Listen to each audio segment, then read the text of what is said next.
అందరికీ షలోం. ప్రభువైన యేసుక్రీస్తు నామములో మీ అందరికీ నా యొక్క శుభాశీస్సులు. ఆదికాండం 3వ అధ్యాయం. ఎందుకంటే మోషే ఆ కర్రను విసిరివేసినప్పుడు అది పాముగా మారింది. అది హెబ్రీ భాషలో ఉన్నటువంటి మాట తమీం. కానీ ఇక్కడ నఖష్, ఇక్కడ మన ఆదికాండం 3వ అధ్యాయంలో నఖష్ అని ఉపయోగించారు. సో ఇది మరి ఆకాశ మహాకాశాల్లో ఉన్నట్టు మన ప్రకటనలో మనం చదువుతున్నాం.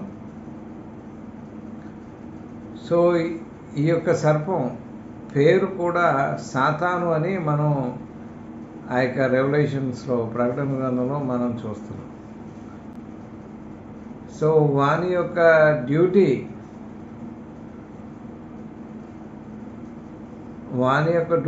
ఏంటి అని అంటే, ఏదేను వనానికి అతన్ని దేవుడు అధిపతిగా పెట్టినట్లుగా మనం చూస్తున్నాం. కానీ అతను హవ్వను మోసపరిచాడు. సో మోసపరచడం వలన వచ్చినటువంటి పెద్ద విపత్తు ఈరోజు మనం అందరం కూడా అనుభవిస్తున్నాం. సరే, ఇక్కడ మాట్లాడేటప్పుడు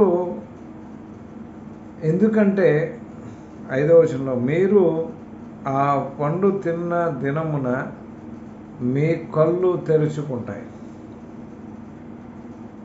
మీరు మంచి చెడ్డలు తెలిసి దేవుడిలా ఉంటారని దేవునికి తెలుసు. ఇక్కడ ఉన్నటువంటి వచనంలో మనకు అర్థమైనటువంటి విషయం ఏంటి అని అంటే, యద అంటే హెబ్రీ భాషలో ఉన్నటువంటి మాట యద అంటే ఏంటంటే తెలియడం. సో ఇదే పదము ఆదాము హవ్వను తెలుగులో ఎరిగిన రోజున ఆమె గర్భవతిగా అయినట్టు మనం చూస్తున్నాం. ఎరగడము అంటే చాలా ముఖ్యమైనటువంటి పదం. సో ఇదే పదాన్ని మనం చాలా చోట్ల బైబిల్లో మనం గమనిస్తాం. ఎందుకంటే యేసు ప్రభువు కొద్దిమంది నీ పేరున నేను అద్భుతములను చేయలేదా, ప్రవచనాలు చెప్పలేదా అని అన్నప్పుడు అక్కడ నేను మిమ్మును ఎరుగను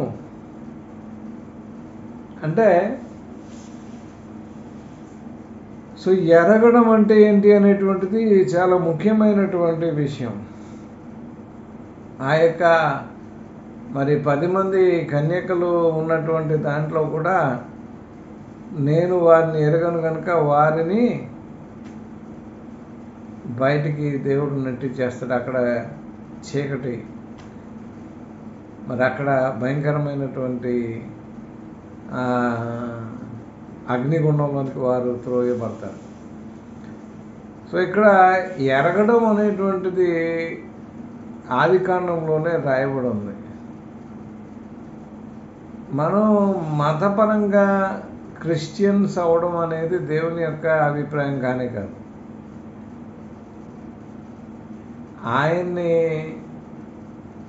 ఆయన ఎవరో చెప్పారని బాప్తిజం పొంది నడుచుకోవడం అనేది దేవుని యొక్క ఉద్దేశం కాదు. దేవుని యొక్క ఉద్దేశం ఏంటంటే యాద అంటే ఆయన్ని ఎరిగి ఉండడం. సో ఎరగడం అనేటువంటిది అఫ్కోర్స్ మన జీవితాల్లో మనకు జరిగిన కార్యాలను బట్టి ఆయన మనం ఎరుగుదాము అని మనం అనుకోవచ్చు చాలాసార్లు.